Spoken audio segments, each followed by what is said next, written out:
Chapter 209, Vampire Attendant Conciliatory Operation. I think that's how you pronounce that word. I looked at this beforehand, and I probably should have looked it up, actually. We transfer to a suitable forest. I leave the vampire master and servant to the Demon King and transfer to the town again. I act as a looter and steal various things. I create a different space to throw those things into it. Although I tried to reproduce the space storage of the space magic skill, it's difficult. It seems that the difficulty of the magic that uses space is high. I put up the tent that I stole, and begin to cook simple dishes with the ingredients that I stole. The Demon King sits down with shining eyes. Help me. When I eat the completed dish, the guard woke up. The Demon King said that his name is Marizophus, and it seems to be a fireball-like name. It seems... What? What is here? In a suitable forest. Because I wanted to talk slowly. I put you to sleep and brought you here arbitrarily. Is that so? Marizophus, because it's long. Mara is fine.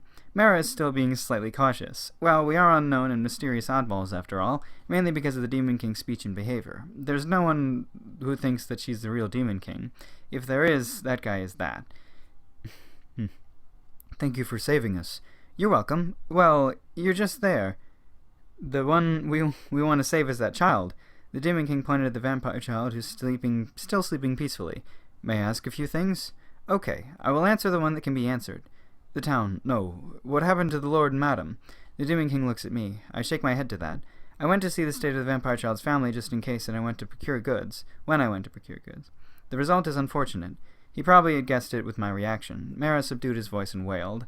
A few minutes of shedding tears. He wipes the tears and raises his mushy face. I've shown you an unsightly part. No, there's no way that the tears shed for someone are unsightly. The Demon King looks at Mara like pitying him.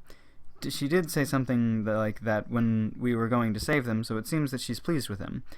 Another one. There should be another woman attendant of Ojo-sama besides me in that place. Did you know about her? You've seen it, right? She died. I guess that's right. It's probably the feelings like last hope and pray for a miracle, the thought that I don't expect so much, but maybe, was seen.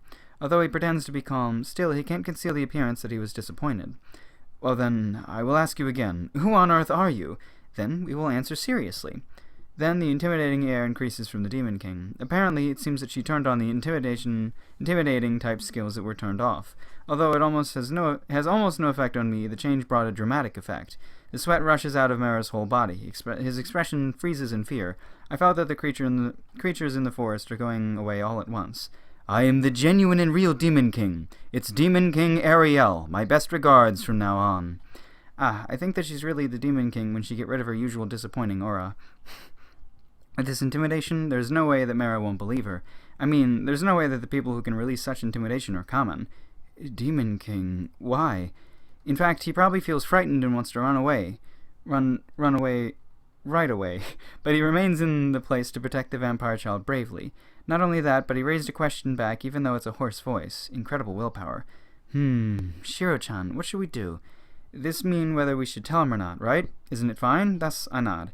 Well then, let me explain. The Demon King cancels the intimidation and begins to explain attentively. A certain total fool in this world do something stupid, and cause trouble to another world. What?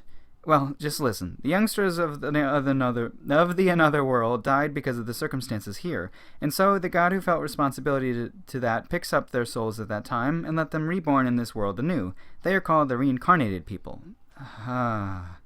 Mara listens with the face that it's pointless anyhow. Well, even if such nonsense story is told suddenly, they, the reincarnated people, are born with the memory of the previous life. In addition, they received a bonus from the god. Although I don't know whether it's because of that or not, the people who attacked you seem to aim at the reincarnated people. What's the relation with the story?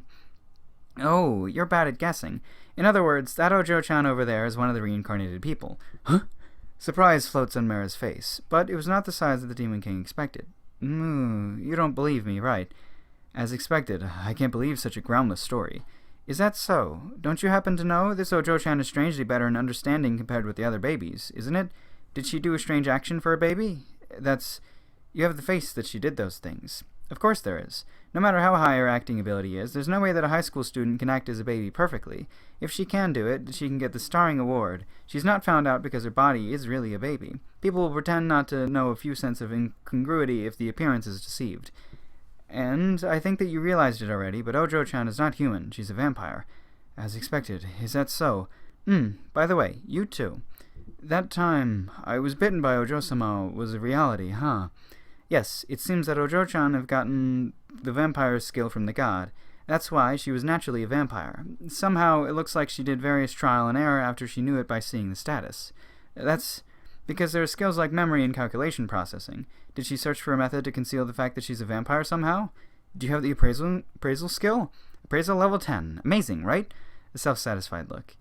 Well, we can confirm it in detail when Ojo-chan wakes up. By the way, we saved Ojo-chan this time because there's pretty much a bond that Shiro-chan over there is a reincarnated person.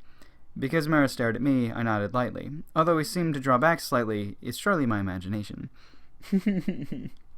Yeah, because it took Shiro the amount of time this baby next to him has been alive to become a full-grown woman in his appearance, but also unnervingly white, unnaturally white, everywhere.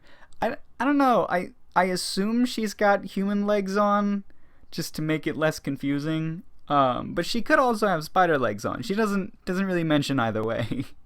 Probably has spider legs because she feels more comfortable that way, but also probably human legs because she's talking with humans. We won't know until the manga catches up.